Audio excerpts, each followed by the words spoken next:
बिहार में विधानसभा चुनावों की हलचल शुरू हो चुकी है। अभी चुनाव की तारीख तय नहीं हुई है, लेकिन सभी राजनीतिक दल अपनी तैयारियों में जुट गए हैं। एक तरफ पार्टियां वादों और घोषणाओं के जरिए वोटरों को अपनी ओर खींचने की कोशिश कर रही है, तो दूसरी तरफ सीएम नीतीश कुमार ने चुनाव से पहले बड़ा दांव खेला है। उन्होंने राज्य के 1.67 करोड़ परिवारों को हर महीने 125 यूनिट बिजली मुफ्त देने का ऐलान किया है। नीतीश कुमार ने इस योजना की जानकारी सोशल मीडिया प्लेटफॉर्म एक्स पर शेयर की।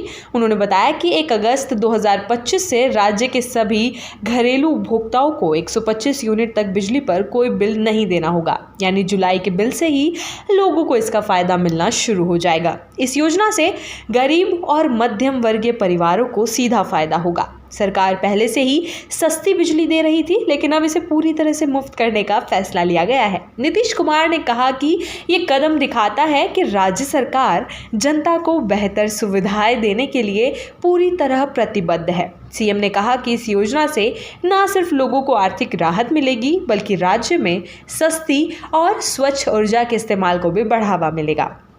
नीतीश कुमार ने एक और बड़ी घोषणा की है। उन्होंने कहा कि आने वाले 3 वर्षों में राज्य सरकार हर उपभोक्ता से सहमति लेकर उनके घर की छतों पर या नज़दीकी सार्वजनिक जगहों पर सोलर पावर प्लांट लगाएगी। इसका मकसद बिजली की निर्भरता को पारंपरिक स्रोतों से हटाकर सौर ऊर्जा की ओर ले जाना है। उन्होंने बताया कि जो परिवार बहुत गरीब हैं, उनके लिए सरकार खुद सोलर पैनल लगाएगी। बाकी उपभोक्ताओं को भी सरकार की ओर से वित्तीय सहायता दी जाएगी। इस योजना से बिहार में 10,000 मेगावाट सौर ऊर्जा उत्पादन का लक्ष्य रखा गया है।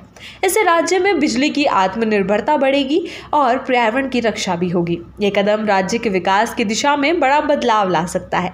ये पहली बार नहीं है जब नीतीश कुमार ने चुनाव से पहले कोई बड़ी जनहित योजना का ऐलान किया हो।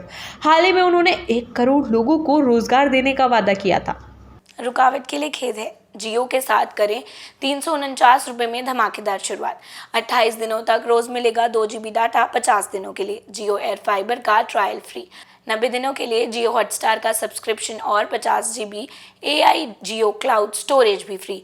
जल्दी करें, डिस्क्रिप्शन में दिए गए लिंक पर क्लिक करें और पाएं ये धमाकेदार शुरुआत। इसके अलावा महिलाओं के लिए 35% आरक्षण सुनिश्चित करने की बात भी कही थी।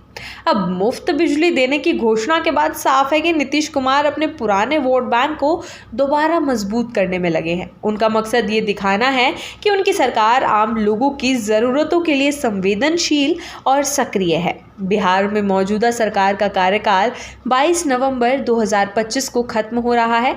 ऐसे में अक्टूबर या नवंबर में चुनाव करवाए जाने की संभावना है। फिलहाल मतदाता सूची का पुनर्निरीक्षण चल रहा है। इसके बाद चुनाव आयोग तारीखों की घोषणा कर सकता है। राजनीतिक विशेषज्ञ मानते हैं कि नीतीश कुमार का ये कदम एक चुनावी मास्टर स्ट्रोक है। ये सीधा असर गरीब और मध्यम वर्गीय वोटरों पर डालेगा। साथ ही सौर ऊर्जा को बढ़ावा देकर उन्होंने पर्यावरण और ऊर्जा क्षेत्र में भी भविष्य की दिशा तय करने की कोशिश की है। नीतीश कुमार ने चुनाव से पहले एक मजबूत शुरुआत की है।